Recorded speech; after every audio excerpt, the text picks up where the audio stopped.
खजुराहो की खंडित विष्णु प्रतिमा को लेकर जब एक याचिका सुप्रीम कोर्ट में गई तो सुप्रीम कोर्ट के मुख्य न्यायाधीश ने कहा कि भगवान से बोलिए ना, वो कुछ करेंगे।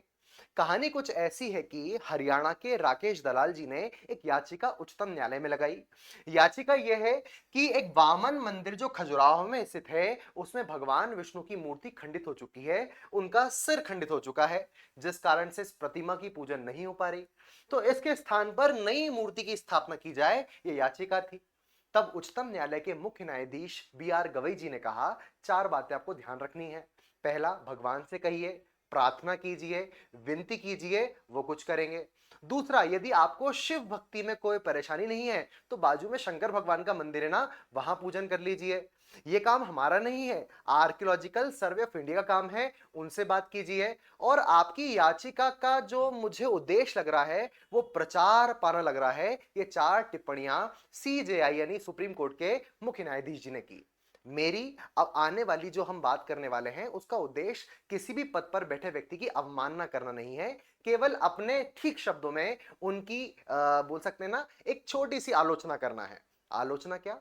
कि क्या ये बात कहनी चाहिए कि भगवान से बोलिए, वो खुद कर लेंगे? क्या ये स्टेटमेंट भगवान की सत्ता को चैलेंज करने वाला तो नहीं है? सीधी बात यह भी हो सकती है कि आर्कियोलॉजिकल सर्वे ऑफ इंडिया का काम है, भैया हम नहीं कर सकते, तुम सुप्रीम कोर्ट क्यों आ रहे हो, हमें क्यों परेशान कर रहे हो, ये आपका काम है, आप कर लीजिए। भगवान से कहिए। क्या यहां पर कुछ चैलेंज जैसा स्टेटमेंट आपको देखने मिल रहा है? ऐसा मामला हो गया। अगर मैं थोड़ा सा आपको वस्तुस्थिति क्लियर करूं, मैं फिर कह रहा हूं, किसी भी व्यक्ति विशेष या माननीय न्यायालय की आलोचना करना मेरा उद्देश्य नहीं है, लेकिन थोड़ी हम बात करते हैं। भारत के 52nd 52वें चीफ जस्टिस ऑफ इंडिया के रूप में एक शपथ ली जाती है, किनके द्वारा? माननीय जो बी आर गवई जी हैं, उनका फोटो आपको सामने देखने मिल रहा है।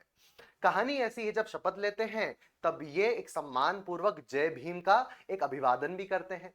ये ऐसे व्यक्ति हैं भारत के अंदर जो दूसरे अनुसूचित जाति के व्यक्ति हैं, जो सुप्रीम कोर्ट के मुख्य न्यायाधीश जैसे पद पर बैठे। बहुत बढ़िया बात है। ये पहले बौद्धिस्ट हैं, यानी बौद्ध धर्म को अपनाने वाले व्यक्ति हैं जो उच्चतम न्यायालय के इस पद पर बैठ रहे हैं। बहुत काबिल तारीफ आपको ये काम देखने मिल रहा है। लेकिन क्या जो अभी स्टेटमेंट मूर्ति के लिए दिया गया, क्या वो आप लोग को तर्कसंगत लगता है? मैं तो अपने मन से आलोचना नहीं करना चाह रहा, आप कमेंट सेक्शन में मुझे बताइएगा। चलिए, जब ये मुद्दा उठा है तो मैं आपको एक काम करता हूं, खजुराहो के सारे मंदिर की जानकारी दे दूं। आपकी जानकारी के लिए, खजुराहो में केवल हिंदू धर्म के मंदिर नहीं है, वहां पर शैव वैष्णव के साथ साथ आपको जैन मंदिर के भी दर्शन देखने मिलेंगे। Clear point? यहां पर आपको दोनों मंदिर देखने मिल रहे हैं। कहानी यहां से आती है कि भैया इन मंदिरों का निर्माण कैसे हुआ, या इनकी मंदिर निर्माण कला कैसे। भारत के अंदर मंदिर निर्माण की तीन शैलियां हैं, नागर शैली, द्रविड़ शैली और बेसर शैली। उत्तर भारत में जो मंदिर बनाए जाते हैं उनमें आपको नागर शैली देखने मिलेगी। क्या होती है नागर शैली? देखिए, यहां पर मंदिरों का निर्माण एक चबूतरे पर किया जाता है। पहले एक चबूतरा होगा, समझ पा रहे हैं, जिसे अपन जगती कहते हैं, जगती प्लेटफॉर्म, जगती चबूतरा होगा जिस पर मंदिर बनेगा। मंदिर का सबसे बड़ा ये जो क्षेत्र आपको देखने मिल रहा है, उसके ऊपर आपको कलश देखने मिलेगा। कलश के आसपास आपको अम्लक देखने मिलेगा।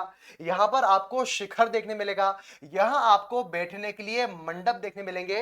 इस प्रकार की जब डिजाइन आपको देखने मिलेगी, वो नागर शैली के मंदिर होते हैं। जबकि द्रविड़ शैली में, दक्षिण भारत में मंदिरों के लिए कोई ओटला नहीं बनता, वो धरती से ही एक शिखर नुमा संरचना बनाते हैं और तश्तरी नुमा आकृति बनाकर मंदिर बनाते हैं। उसमें शिखर गोल नहीं होता, तश्तरी नुमा होता है। समझ पा रहे हैं? तो खजुराहो के मंदिर बहुत फेमस है अपनी नागर शैली के लिए। और क्या मामला है, किसने बनवाया इन मंदिरों को? खजुराहो के जो मंदिर फेमस है वो किसने बनवाया है? तो आंसर है चंदेल राजाओं ने, चंदेल शासकों ने। कब बनवाया भैया? लगभग 1000 एडी के आसपास में।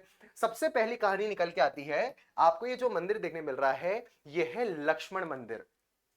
आप बोलोगे सर, लक्ष्मण मंदिर मतलब भगवान लक्ष्मण जी की पूजा हो रही है क्या इसमें? नहीं, इस मंदिर के अंदर आपको भगवान विष्णु की विष्णु कुंडी प्रतिमा देखने मिलेगी। विष्णु कुंडी प्रतिमा मतलब जहां पर भगवान विष्णु लेटे हैं, लक्ष्मी जी पैर दबा रही हैं और कमल के माध्यम से ब्रह्मा जी निकल आ रहे हैं, इसे अपन बोल रहे हैं विष्णु कुंडी प्रतिमा।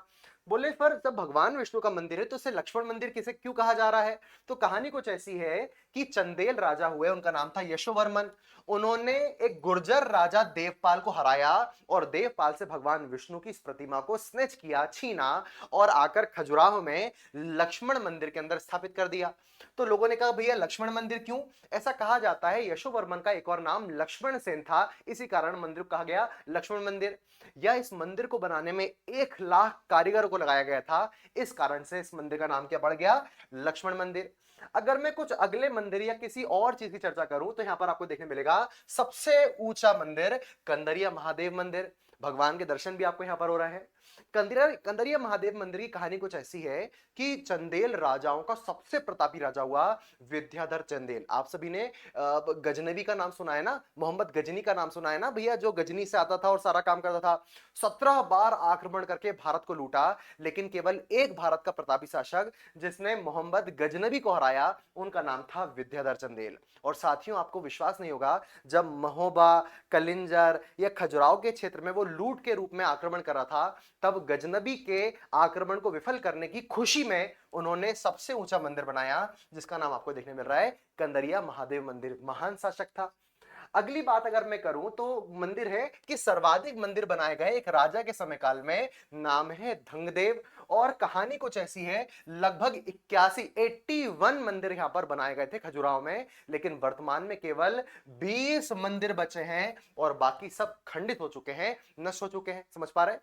अब ये सर 81 मंदिर क्यों बनाए? 81 मंदिर बनाने के पीछे कुछ कहानी है। जैसे आपको भारत के अंदर कई जगह पर 64 योगिनी मंदिर देखने मिलेगा। जैसे जबलपुर का ये 64 योगिनी मंदिर देखने मिल रहा है, खजुराहो में भी 64 योगिनी मंदिर है, वो ये है 64 योगिनी, मतलब 64 जो योग माताएं होती हैं उनको डिवोटी के रूप में पूजा जाता है और उनके लिए ऐसे संसद भवन के रूप में मंदिर बनाया जाता है, उनकी पूजा की जाती है।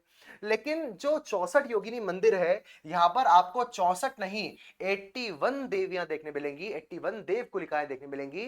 तो इन्हीं को समर्पित, ऐसा कहा जाता है, इनके राज में जब अकाल आया तब इन्हों से प्रार्थना की गई देवकुलिकाओं से कि हमारी राज्य की रक्षा करो, हम समर्पित मंदिर बनाएंगे। और नंबर का चुनाव ऐसा किया गया क्योंकि 81 देवकुलिका है, इसलिए टोटल कितने मंदिर बनेंगे? लगभग 81 मंदिर। हालांकि वर्तमान में वो खंडर हो चुके हैं और 20 मंदिर बचे हैं। आप बोलोगे सर इन मंदिरों को तुड़वाया किसने? तो यहां पर देखिए किसने नष्ट किया। तो सबसे पहले गुलाम वंश के एक व्यक्ति, गुलाम वंश का संस्थापक मोहम्मद गजनबी के बाद में कौन आया? गौरी। गौरी पृथ्वीराज चौहान की आप लड़ाई देख रहे हो, तराइन का प्रथम युद्ध, तराइन का द्वितीय युद्ध। पहले में पृथ्वीराज जीत गए, दूसरे में उनको भगा दिया, तो दूसरे में पृथ्वीराज ही हार गए, पकड़ के ले गए। उनके ही दास, उनका ही गुलाम था कुतुबुद्दीन ऐबक। इस व्यक्ति को भेजा जाता है लूटने के लिए, नष्ट करने के लिए। खजुराहो महोबा पर आक्रमण करके ये उस क्षेत्र को लूटता है, तबाह करता है। लेकिन बाद में आता है सिकंदर लोदी और ये भी इसके जीवन का पर्पस ही इसने बना दिया कि मुझे मंदिर तोड़ना है। फिर आप सभी को पता है मुगल में औरंगजेब आता है और वो भी मंदिर कलाओं को नष्ट करता है। तो ये कुछ विदेशी आक्रांत था, ये गुलाम वंश का है, ये लोधी वंश का है। गुलाम वंश के अंदर लोधी वंश आ गया, उसके बाद एक मुगल शासक आएगा, वो भी मंदिरों को तोड़ रहा होगा। समझ पा रहे हैं साथियों? मेरा इस पूरे वीडियो के अंदर आपको उद्देश्य था कि आप किसी भी धर्म के व्यक्ति हो, आप किसी भी पद पे हो, लेकिन हर एक धर्म की भावनाओं का आप सम्मान करो। क्योंकि मैं बुद्ध हूं, इसी कारण, क्योंकि बुद्ध धर्म के अंदर मूर्ति पूजा उतनी ज्यादा मात्रा में नहीं होती। बुद्ध तो भगवान मूर्ति पूजा का विरोध कर रहे थे, लेकिन इसका मतलब नहीं है कि हम किसी सत्ता को चैलेंज करें जो सत्ता भगवान को मूर्ति में विश्वास करके उसको पूछती है। समझ पा रहे हैं? और भगवान को बोलिए कि वो करें, ये स्टेटमेंट मुझे मेरे व्यक्तिगत स्तर पर एक बेहतर तर्क नहीं लगता। इसलिए मैं अपने वाक और स्वतंत्रता के अधिकार का यूज करके, अभिव्यक्ति की आजादी का इस्तेमाल करके इस बात को थोड़ा सा मैं चाहता हूं कि मतभेद प्रकट करूं और ये मेरा कुछ डायलॉग आपको देखने मिलेगा। तो कहानी है न्यूज़पेपर की कटिंग से मैंने ली है। इस वीडियो को शेयर करें। खजुराहो के मंदिर और chief justice of India Gavai ji के कुछ स्टेटमेंट को लेकर मैंने पूरा वीडियो बनाने का प्रयास किया है। मैं फिर कह रहा हूं, किसी भी कोर्ट या किसी व्यक्ति की अवमानना करना पर्पस नहीं है, लेकिन क्योंकि धर्म की बातें हम भी करते हैं, हमारा भी एक व्यक्तिगत धर्म है, तो किसी भी चर्चा पर, किसी विषय पर चर्चा करना एक मेरा भी अधिकार है। तो उसको लेकर मैं आपके सामने आया हूं। इस वीडियो को शेयर करें, कमेंट सेक्शन में बताएं कि ये स्टेटमेंट क्या हो सकता है, क्या स्टेटमेंट दूसरा होना चाहिए था, ये किस प्रकार का आपको मामला देखने मिल रहा है, कमेंट सेक्शन में आके कमेंट कीजिए। खैर, बाकी रही मूर्तियों की बात, तो जितनी जगह पर भी भगवान की मूर्तियां खंडित हो रही हैं, तो धर्म के अनुयायियों से बात की जाए किसी से मांगने की आवश्यकता नहीं है। अगर आपको लगता है कि मूर्ति की स्थापना करना है तो जो भी संबंधित डिपार्टमेंट है परमिशन ली जाए। अगर वो नहीं दे रहे तो फिर हम न्यायालय जाएंगे, उसके बाद में फिर वहां पर मूर्ति स्थापना, क्योंकि यहाँ पर कोई डिस्प्यूट नहीं है, ये कोई मस्जिद या मंदिर का मामला नहीं है। यहाँ पर मूर्ति खंडित है, उसको स्थापना के लिए हम सभी को एक आना चाहिए और सहयोग करना चाहिए। समझ पा रहे हैं? धन्यवाद। आज की जितने भी सेशन है उसको यहीं पर विराम देते हैं। कल फिर मिलते हैं किसी नए विषय को लेकर। जय श्री राम, जय हिंद, जय भारत।